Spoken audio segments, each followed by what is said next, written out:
உலகெங்கும் வாழும் தமிழ் மக்களுக்கு வீனஸ் பாலாஜியின் அன்பு வணக்கங்கள். நான் வீனஸ் ஆஸ்ட்ரோ அகாடமியின் ஜோதிட பேராசிரியர் மற்றும் ஜோடி பிரசன்ன ஆராய்ச்சியாளராக இருந்து அனைவருக்கும் போய் ஜோதிடம் சேனல் பணியில் இருக்கோம். நம்ம சேனலை ஃபஸ்ட் டைம் பார்க்குறீங்கன்னா சப்ஸ்கிரைப் பண்ணிக்கோங்க. பெல் பட்டனில் ஆல் ஆப்ஷன் ப்ரெஸ் பண்ணுங்கள். நம்ம இன்றைக்கி கன்னி ராசி அன்பர்களுக்கு குரு பார்வையில் இருக்கக்கூடிய சூரிய பகவானை பற்றி இந்த வீடியோவில் டீட்டெயிலாக பார்க்க போகிறோம். ஸ்கிப் பண்ணால் பாருங்கள், லைக் பண்ணுங்கள், கமெண்ட் பண்ணுங்கள், ஷேர் பண்ணுங்கள். இந்த கன்னி ராசி அப்படின்னு சொன்னாவே அதில் வரக்கூடிய நட்சத்திரங்கள் உத்திரம், அஸ்தம், சித்திரை. இந்த நட்சத்திர அன்பர்கள் எல்லாருமே பார்த்திங்கன்னா பயங்கரமான ஒரு புத்தி கூர்மை கொண்டவர்கள் இந்த கன்னி ராசி அன்பர்கள். அந்த புத்தி கூர்மையினால் வாழ்க்கையில் பலவிதமான பிரச்சனைகளை சந்தித்து சாதித்து காட்டியவர்களும் காட்டி கொண்டு இருப்பவர்களும் இந்த கன்னி ராசி அன்பர்கள். ஏன்னா இந்த ராசியிலேயே கேது பகவான் வாழ்க்கையில் இழக்கிறதுக்கு எதுவுமே இல்லை, என்னுடைய அறிவு தான் என்னை காப்பாற்றிட்டுருக்கு, என்னுடைய புத்தி தான் என்னை காப்பாற்றிட்டுருக்கு. நான் எவ்வளோ பேர் என்னை அசிங்கப்படுத்துகிறாங்க செய்கிறாங்க, ஆனால் அவங்களுக்கும் என்னுடைய அறிவு தேவைப்படுது, அவங்களையும் நான் சமாளிச்சிட்ருக்கேன் அப்படின்னு சொல்லக்கூடிய ஒரு அதிநுட்பமான புத்திசாலிகள் இந்த கன்னி ராசி அன்பர்கள். எல்லாத்தையும் ஜெயிப்பீங்க, ஆனால் உங்களுக்கு இப்போ நேரம் சரியில்லை, அதான் பிரச்சனை.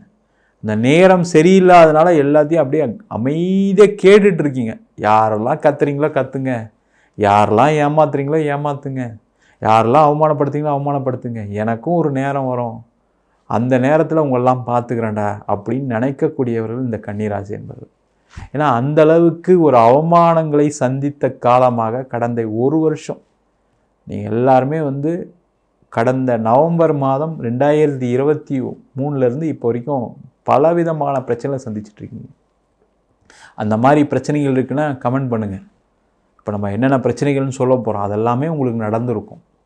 ஏன்னா நிறைய கன்னி ராசி என்பவர்களுக்கு முக்கியமாக பார்த்திங்கன்னா குடும்பத்தில் சண்டை பிரச்சனை, பிரிவினை, கணவன் மனைவிக்குள்ளே பெரிய தகராறு, அதனால் கோர்ட்டு கேஸ் வம்பு, அப்படியே மனசே உடஞ்சி உட்காந்துருக்கேன் சார், எங்கள் வீட்டுக்காரர் என்னை விட்டு போயிட்டார், எந்த தவறுமே நடக்கலை, ஒரு சின்ன சண்டை அடைஞ்சு அதில் அப்படியே குடும்பமே உடஞ்சி போச்சு, நான் இன்றைக்கி அப்படியே தனியாக இருக்கேன்னு சொல்லக்கூடிய கன்னிராசியில் இருக்கக்கூடிய பெண்கள் நிறைய பேர் இருக்காங்க. ஆண்களாக இருக்காங்க அப்படின்னா ஒரு மன விரக்தியில் இன்றைக்கி என்ன பண்ணுறது தெரியாமல் இன்றைக்கி குடி பழக்கத்துக்கு ஆளாயிட்டேன் சார் அப்படின்னு சொல்லக்கூடிய கன்னிராசிகள் நிறைய பேர் இருக்காங்க. அந்தளவுக்கு ஒரு அந்நுண்ணியமாக இருந்த தம்பதிகள் கூட நிறைய பிரிவினைகள் பிரச்சனைகள் அடைந்தவர்கள் இந்த கன்னி ராசி அன்பர்கள். இந்த கன்னி ராசி அன்பர்களுக்கு குரு பகவான் 7ஆம் அதிபதி, அவர் 9ஆம் இடத்துலேருந்து பார்வை உங்கள் ராசிக்கு 5ஆம் இடத்துல இருக்கக்கூடிய சூரிய பகவானுக்கு விழுது வருகின்ற ஜனவரி மாதம் 13ஆம் தேதியிலேருந்து. இந்த குரு அப்படின்னு சொல்லக்கூடியவர் இந்த கன்னி ராசி அன்பர்களுக்கு களத்திர ஸ்தானாதிபதி, அவர் பாக்யஸ்தானத்திலிருந்து பார்க்கக்கூடிய அமைப்பு இந்த சூரியன் பெறுகிறார். இந்த சூரியன் தான் பார்த்திங்கன்னா ஒரு ஜாதகத்தில் ஒரு முக்கியமான கிரகம். உங்கள் வாழ்க்கையில் பலதரமான விஷயங்கள் நடப்பதற்கு முக்கியமான காரகர் இந்த சூரிய பகவான் தான்.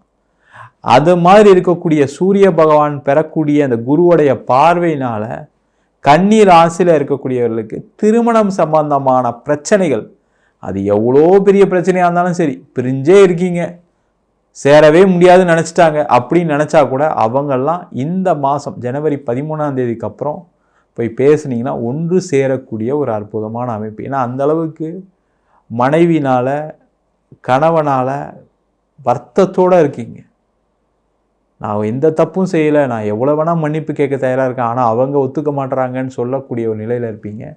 நீங்கள் போய் பேசுங்க, கண்டிப்பாக மனசு மாறும், அதனால் உங்கள் பிரச்சனைகள் தீரும். அதே போல் திருமணமே ஆகலை, நிறைய கன்னிராசினர்களுக்கு திருமணம் ஆகலை, நிறைய பேருக்கு பக்கத்தில் நின்று போயிருக்கு. அதுவும் முக்கியமாக அஸ்த நட்சத்திரக்காரர்களுக்கு திருமணம்லாம் ஃபிக்ஸ் ஆகி கடைசியில் ஏதோ ஒரு காரணத்தினால நின்று போயிருக்கும், அதனால் மனம் உடஞ்சி போயிருக்கீங்க. அவங்களுக்கு எல்லாருக்குமே திருமண யோகத்தை இந்த குரு பகவானுடைய பார்வை சூரியனுக்கு விடுறதுனால அது யோகமாக மாறி உங்களுக்கு அந்த திருமண யோகத்தை கொடுக்க போகிறாரு. முக்கியமாக பார்த்தீங்கன்னா கன்னி ராசியில் இருக்கக்கூடியவர்களுக்கு வேலை கிடைச்சா போதும் சார், எனக்கு கல்யாணம்லாம் ஆயிரும் சார், வேலை இல்லாதனால இப்போ நாங்களாம் திருமணத்துக்கு அதுவும் முயற்சி பண்ணாமல் இருக்கேன், அதனால் எங்கள் அம்மாலாம் அப்படியே கலங்கி போயிருக்காங்க, ஒரு வேலை இருந்தால் தானே ஒரு பொண்ணு பார்க்க முடியும் அப்படின்னு நினச்சிட்டு இருக்காங்க. அந்த வேலை கிடைக்குமா சார் அப்படின்னா கண்டிப்பாக நீண்ட காலத்துக்கு பிறகு 1 வருஷம் 2 வருஷத்துக்கு பிறகு நிறைய கன்னிராசியில் படித்தவங்க, முக்கியமாக வந்து படித்த மாணவர்கள் அடுத்த நிலைக்கு போக முடியல, வேலை கிடைக்கல, எங்கே போனாலும் அது இல்லை இது இல்லை, இந்த சினிமாவில் காட்டுற மாதிரி நோ வேக்கன்சி நாங்கள் சொல்கிறோம் அப்புறம் கூப்பிட்றோம், இப்படியே காதில் கேட்டு கேட்டு கேட்டு கேட்டு அப்படியே ஒரு மனம் ஒன்று உடைஞ்சி போய் உட்காந்துருக்கீங்க. அவங்களுக்கெல்லாம் ஒரு விமோச்சனத்தை கொடுக்கக்கூடிய ஒரு அற்புதமான அமைப்பு இந்த குரு பகவானுடைய பார்வை சூரியனுக்கு விழும்போது கண்டிப்பாக கிடைக்க போகுது. அதே போல் வயது அதிகமாக இருந்து வேலையில் பிரச்சனைகள் ஆனவங்க நிறைய பேர் வேலையை விட்டுட்டு உட்காந்துருக்கீங்க. சில பேருக்கு வேலை போயிருக்கு. 2மே நடந்திருக்கும். ஒன்று நீங்கள் விட்டுட்டு வந்திருப்பீங்க, இல்லை வேலை போயிருக்கும். யாரெல்லாம் வேலையை விட்டுட்டு வந்தது அப்படின்னா சித்திரை நட்சத்திரக்காரங்க வேலையை விட்டு வந்துடுவாங்க. செவ்வாயோட நட்சத்திரம். போயா நீ என்ன வேணா சொல்லு, எனக்கு நான் கரெக்டாக தான் செஞ்சேன், நீ என்னை சும்மா சொல்லிகிட்டே இருக்க, வேணாம் போனேன், எனக்கு வேறு வேலை கிடைச்சுன்னு வந்தவங்களுக்குலாம் வேலை கிடைக்கல. அவங்களாம் அம்ச நட்சத்திரம், உத்திர நட்சத்திரமும் அஸ்த நட்சத்திரக்காரர்களும் அவங்களுக்கு எல்லாருக்குமே அது எந்த நட்சத்திரமாக இருந்தாலும் சரி, கன்னிராசியாக இருந்தால் போதும், அவங்களுக்கு எல்லாருக்குமே ஒரு சிறப்பான வேலை, உங்களுடைய தகுதிக்கு தந்தால் போல வேலை, உங்களுடைய பதவிக்கு தந்தா மாதிரி வேலை, அது எல்லாமே கிடைக்கக்கூடிய ஒரு முக்கியமான மாதமாக இந்த ஜனவரி மாதம் 13ஆம் தேதியிலேருந்து இருக்க போகுது. இருந்தாலும் கேது பகவான் அங்கே இருக்கார். அதனால் அவ்வளோ சீக்கிரத்தில் ஒரே அட்டம்ப்டில் கிடச்சிடாது. நீங்கள் அதிகமான முயற்சிகளை செய்யணும். செஞ்சிங்கன்னா தான் கிடைக்கும். ஒரு கம்பெனி அப்ளை பண்ணிட்டு நீங்கள் பாட்டு உட்காந்துன்னு இருந்தால் ஒன்றும் நடக்காது. ஏன்னா அந்தளவுக்குலாம் ட்ரை பண்ணி இதெல்லாம் கிடைக்காது பார்த்துக்கலாம் அப்படின்னு உட்காந்துட்ருக்கீங்க. அந்த மாதிரி இருக்காதீங்க. உங்களுக்கு கண்டிப்பாக உங்களுக்கு சாதிக்கக்கூடிய திறன் இருக்குது. அதெல்லாம் தெரியுது சார், ஏன்னா என்னால் எதுவுமே செய்ய முடியல, ஏதோ கட்டி போட்டா மாதிரி இருக்கேன் அப்படின்னு சொல்லக்கூடியவர்களுக்கு கண்டிப்பாக வேலை வாய்ப்பு கிடைக்கும், வேலை மாற்றம் வரும். முக்கியமாக நிறைய கன்னிராசி என்பதெல்லாம் சார் நான் 40 வயசு ஆகுது சார், குடும்பம் இருக்குது, கல்யாணம்லாம் ஆகிடுச்சு, ஹவுசிங் லோன் கட்டிகிட்ருக்கேன், வேலையெல்லாம் விட்டுட்டு போனால் எப்படி சார் சமாளிக்கிறது, என்னால் வேறு வழி இல்லாமல் வழியை செஞ்சிட்ருக்கேன் சார், அவ்வளோ பாலிடிக்ஸ் பண்ணுறாங்க சார், முடியல சார், என்னால் தாங்க முடியல, வேலையை விட்டுட்டு வந்துடலாமன்னு நினச்சிக்கும் போதெல்லாம் இதெல்லாம் இருக்குதுன்னு நினைக்கும்போது அடுத்த நாள் காலையில் வேறு வழி இல்லாமல் போக வேண்டியிருக்கு, இதனால் அந்த வேலைக்கே போக மாட்டேன் சார், நான் நிம்மதியாக இருந்துடுவேன், நிம்மதி தான் சார் முக்கியம், அவ்வளோ ஒரு அசிங்கம், என்னை மேலே ஒரு மேனேஜர், லேடி மேனேஜர் வந்தாங்க, என்னை அவ்வளோ தொல்லை பண்ணாங்க, அசிங்கப்படுத்திட்டாங்க என்ன ஆஃபீஸில், 4 பேர் இதற்கு கேள்வி கேட்கும்போது நம்மளாம் கஷ்டமாக இருக்குது, எந்த தவறும் செய்கிறதில்ல, ஆனாலும் ஒரு அவமானம் அப்படின்னு நினைக்கக்கூடியவர்களுக்கு வேலை மாற்றம் உறுதியாக உண்டு. இல்லை உங்களை யார் அசிங்கப்படுத்துனாங்களோ அவங்க மாறி போகக்கூடிய ஒரு சூழல் இந்த ஜனவரி மாதம் 13ஆம் தேதியிலேருந்து இருக்குது. அந்த மாற்றம் முன்னேற்றம் வரக்கூடிய ஒரு அற்புதமான காலகட்டம் இந்த கன்னிராசி நண்பர்களுக்கு வந்துருச்சு, கவலைப்படாதீங்க. அதே போல் தொழிலில் பார்த்திங்கன்னா மிகப்பெரிய நஷ்டத்தை அடைந்தவர்கள் கன்னிராசி நண்பர்கள். இந்த 1 வருஷம் பிஸ்னஸே இல்லை சார், 0 சார் அப்படின்னு சொல்கிறவங்க நிறைய பேர் இருக்கீங்க. இந்த 1 வருஷம் பிஸ்னஸே இல்லாமல் கடன் வந்துருச்சு சார், நீங்கள் கமெண்ட்லேயே பார்க்கலாம், நிறைய பேர் போட போகிறீங்க, பார்த்துக்கிட்டே இருங்க, நீங்கள் சொன்னது உண்மை அப்படின்னு போட போகிறீங்க. அந்த அளவுக்கு பாதிக்கப்பட்டவர்கள் இந்த கன்னிராசி நண்பர்கள். சில பேர்லாம் பார்த்தீங்கன்னா என்ன சார் நீங்கள் 1 வருஷம் சொல்கிறீங்க, நான் ஒரு 5 வருஷமாக போராடிட்டு இருக்கேன், கடன் தான் பிரச்சனையாக இருக்குது, எனக்கு வந்து எந்த ஒரு மாற்றமும் வரல, அவங்களாம் ராகு திசையாக இருப்பாங்க, இல்லை குரு திசையில் நடந்துகிட்ருக்கோம், அவங்களெலாம் கண்டிப்பாக அந்த பிரச்சனை வரும். அந்த மாதிரி இருக்கக்கூடிய ஒரு சூழ்நிலை இருக்கக்கூடியவர்களுக்கு நல்ல ஒரு மாற்றம். ஏன்னா நிறைய பேர் தொழில் அறிவு இருக்குது, என்னால் முடியும், நான் மற்றவங்களுக்கு செஞ்சேனே அப்போ நடந்துச்சே, இப்போ எனக்குன்னு வரும்போது ஏன் நடக்கலை, என்னால் ஏன் செய்ய முடியல, வேலை செய்கிறவங்க ஏமாத்துறாங்க, என்கிட்ட எல்லாரும் ஏமாற்றி பிடுங்கி சாப்பிட்றாங்களே தவிர எனக்கு 2 ரூபா வரமாட்டேங்குது அப்படின்னு வருத்தப்படக்கூடிய நிலையில் இருக்கக்கூடிய கன்னிராசி என்பவர்களுக்கு இந்த மாதத்திலிருந்தே உங்களுக்கான ஏற்றத்தை கொடுக்கக்கூடிய மாற்றமாக இருக்க போகுது. திருப்பியும் சொல்கிறேன், கேது இருக்கிறார். அதனால் நீங்கள் எங்கெல்லாம் கொட்டேஷன் கொடுத்துருக்கீங்களோ அங்கெல்லாம் போய் திருப்பி பேசுங்க, அது ஆர்டராக மாறும். ஒரு தடவைக்கு பல தடவை முயற்சி பண்ணால் தான் நடக்கும். ஆனால் அதில் எந்த டவுட்டுமே கிடையாது. சார் கடந்த காலம் முயற்சி பண்ண நடக்கலையே, ஆனால் இந்த மாதத்திலிருந்து நீங்கள் செய்யக்கூடிய முயற்சிகள் வெற்றியை கொடுக்கக்கூடிய முயற்சியாக இருக்கும். ஏன்னா குருவுடைய பார்வை விழுது. அந்த பார்வை விழும்போது என்ன கேட்டிங்கன்னா நிறைய பேருக்கு மாற்றம் முன்னேற்றம் வரும். அதே போல் முக்கியமாக இந்த கன்னி ராசி அன்பர்களுக்கு சூரியன் 5ஆம் இடத்துல இருக்குது, மிகப்பெரிய பலம். பூர்வ புண்ணியஸ்தானத்தில் இருக்க போகிறார். அந்த பூர்வ புண்ணியஸ்தானத்தில் இருக்கும்போது நீங்கள் நிறைய கோவிலுக்கு போயிருப்பீங்க, நிறைய வழிபாடு பண்ணியிருப்பீங்க. எங்கேயாவது ஜாதகம் கூட பார்த்துருப்பீங்க, சில கோவிலாம் சொல்லிப்பாங்களாம் போயிருப்பீங்க, ஆனால் ஒன்றும் நடந்திருக்காது. ஆனால் அந்த புண்ணிய பலன்கள் நீங்கள் செய்த வழிபாடு இப்போதுலேருந்து தான் ஸ்டார்ட் ஆக போகுது. உங்களுக்கு மாற்றம் கண்டிப்பாக வரப்போகுது. உங்களுடைய கடன் பிரச்சனை தீரப்போகுது. தொழிலில் அடுத்த நிலைக்கு செல்வதற்கான ஆரம்ப மாதமாக இந்த கன்னிராசி என்பர்களுக்கு இந்த மாதம் இருக்க போகுது. தை பிறந்தால் வழி பிறக்கும்னு சொல்லுவாங்க. கண்டிப்பாக கன்னிராசி என்பர்களுக்கு வழி பிறந்துருச்சு நான் வச்சுக்கிங்க. இந்த மாதத்துலேருந்து உங்களுக்கு இருக்கக்கூடிய பிரச்சனை எல்லாமே தீர்ந்துடும். கடன்னு எல்லாம் செய்ய போகிறீங்க. நீங்கள் பிப்ரவரி 14ஆம் தேதி பார்த்தீங்க அப்படின்னா, நீங்கள் சொன்ன மாதிரி நடந்துச்சு சார், எனக்கு சில விஷயங்கள்லாம் நடந்துச்சு, வேலை கிடச்சிது, தொழிலில் நல்ல வாய்ப்பு வந்துச்சு அப்படின்னு சொல்ல போகிறீங்க.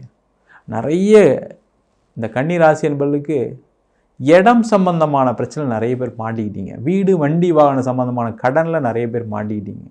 பிஸ்னஸ் பண்ணுறவங்களாம் இடத்த வச்சு வாங்கி லோனை வாங்கி, வீடை வச்சு லோனை வாங்கி கட்ட முடியாத ஒரு சூழ்நிலைக்கெலாம் பெரிய லெவலில் பிரச்சனையை ஏற்படுத்தியிருப்பீங்க. சில பேர் பார்த்தீங்கன்னா பூர்வீக சொத்து வந்திருக்கும், அதை எடுத்து பேங்க்கில் வச்சு நம்ம சம்பாதிச்சலாம் நினச்சிருப்பீங்க. அதெல்லாமே இப்போ கடனில் மாட்டிகிட்டு இருக்குது. குடும்பத்தில் பார்த்திங்கன்னா நிறைய பேர் உனக்கு எல்லாம் சொத்து கொடுத்தும் கடைசியில் கடனில் தான் இருக்குது அப்படின்னு சொல்லக்கூடிய ஒரு நிலையில் இருக்கக்கூடிய கன்னி ராசி என்பர்களுக்கு இந்த மாதத்துலேருந்து உங்களுக்கு அந்த கடன் பிரச்சனைகள் குறையும், தொழிலில் முன்னேற்றம் வரும், வேலைவாய்ப்பு கிடைக்கும். அதனால் ஒரு தெளிவான ஒரு எண்ணங்களுடன் மாறக்கூடிய ஒரு அற்புதமான அமைப்பு இந்த கன்னிராசி என்பர்களுக்கு இந்த ஜனவரி மாதம் 13ஆம் தேதியிலேருந்து இருக்குது.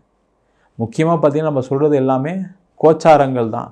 உங்கள் ஜாதகத்தில் ராகு திசை, நம்ம முதல்ல சொன்ன மாதிரி குரு திசை சில பேருக்கு பாதிப்புகளை கண்டிப்பாக கன்னிராசி என்பவர்களுக்கு கொடுத்துருக்கும். அவங்களாம் உங்கள் சுயஜாதத்தை பார்த்துங்க. ஏன்னா ராகு திசை, இந்த குரு திசை அப்படின்னு சொல்லக்கூடியது கன்னிராசி என்பவர்களுக்கு பிரச்சனை எப்படியே கொடுக்கும். எப்படி பிரச்சனை கொடுக்கும்னா, உங்கள் ஜாதகத்தில் தொழில் பண்ணுறதுக்கான அமைப்பே இருக்காது. நீங்கள் தொழில் பண்ணிகிட்டு இருப்பீங்க, இல்லை தொழிலில் நஷ்டம் வரக்கூடிய காலகட்டத்தில் இருந்திருப்பீங்க. அன்றைக்கி போய் கடன் வாங்கி நீங்கள் தொழில் பண்ணால் எப்படி இருக்கும்? பிரச்சனையை கொடுத்துரும். நிறைய கன்னிராசி என்பவர்கள் பண்ணக்கூடிய தப்பு என்னென்னா, வேலையை விட்டுட்டு தொழில் பண்ணுறேன்னு சொல்கிறது மிகப்பெரிய தவறு. ஏன்னா வேலையில் நீங்கள் செய்யக்கூடிய வேலையில் வெற்றி கண்டிப்பாக உறுதியாக இருக்கும். ஆனால் தொழில்னு வரும்போது நீங்கள் பல விஷயங்களை பார்க்குற மாதிரி ஒரு அமைப்பு வரும். அது முக்கியமாக அந்த தசாபுத்தியும் சரியில்லாத போது நிறைய பேருக்கு பிரச்சனை வரும். சில கன்னிராசி என்பதெல்லாம் பணம் கொடுத்துருப்பீங்க, அந்த பணம்லாம் திருப்பி வராமல் பிரச்சனைலாம் நிறைய சந்திக்கக்கூடிய கன்னிராசி என்பதெல்லாம் இருக்கீங்க. அவங்களுக்கு எல்லாருக்குமே உங்கள் சுயஜாதத்தை பார்த்துக்கோங்க. என்ன செய்யலாம், என்ன செய்யக்கூடாது, என்ன தெய்வ வழிபாடு பண்ணலான்னு பார்த்துட்டு அடுத்த நிலைக்கு செல்வது சிறப்பு. நேரமும் மாறப்போகுது. இந்த நேரத்தில் பார்க்கும்போது அடுத்த எடுத்து வைக்கக்கூடிய ஒவ்வொரு படிகளும் வெற்றி படிகளாக கண்டிப்பாக மாறும். என்கிட்ட ஜாதகம் பார்க்கணும் விருப்பப்பட்டீங்கன்னா கீழே இருக்க நம்பருக்கு வாட்ஸ்அப் பண்ணிட்டு ஜாதக பலனை தெரிந்து கொள்ளலாம். ஜாதகம் இல்லாதவங்களுக்கு சிங்கிள் பேஜில் PDF ஃபார்மேட்டில் வெறும் 99 ரூபாய்க்கு ஜாதகம் கொடுக்குறோம். டீட்டெயிலான ஜாதகம் வேணும்னு நினச்சிங்கன்னா வெறும் 300 ரூபாய்க்கு 51 பக்கம் கொண்ட டீட்டெயிலான ஜாதக ரிப்போர்ட் கொடுக்குறோம். நம்ம வீனஸ் ஆஸ்ட்ரோ அகாடமியில் அடிப்படை ஜோதிட பயிற்சி வகுப்பு நடத்திட்டுருக்கோம். ஆண் பெண் இருபாலரும் படிக்கலாம். முகூர்த்தம், திருமண பொருத்தம், வாஸ்து, நியூமராலஜி, அது மட்டும் இல்லாமல் பிரசன்ன வகுப்புகள் நடத்திட்டு இருக்கோம். குறைந்த கட்டணத்தில் வகுப்பு நடத்திட்டு இருக்கோம். நேரடி வகுப்பாக நடக்குது. வெளியூர் வெளிநாட்டில் படிக்கிறவங்க ஆன்லைன் வகுப்புலையும் சேர்ந்து படிக்கிறாங்க. படிக்கணும் விருப்பப்படுறோம் கீழே நம்பருக்கு வாட்ஸ்அப் பண்ணிட்டு பயிற்சிக்கான விவரங்களை தெரிந்து கொள்ளலாம். உங்களிடம் விடைபெறுவது வீனஸ் பாலாஜி. சர்வஜனா சுகினோ பவந்து.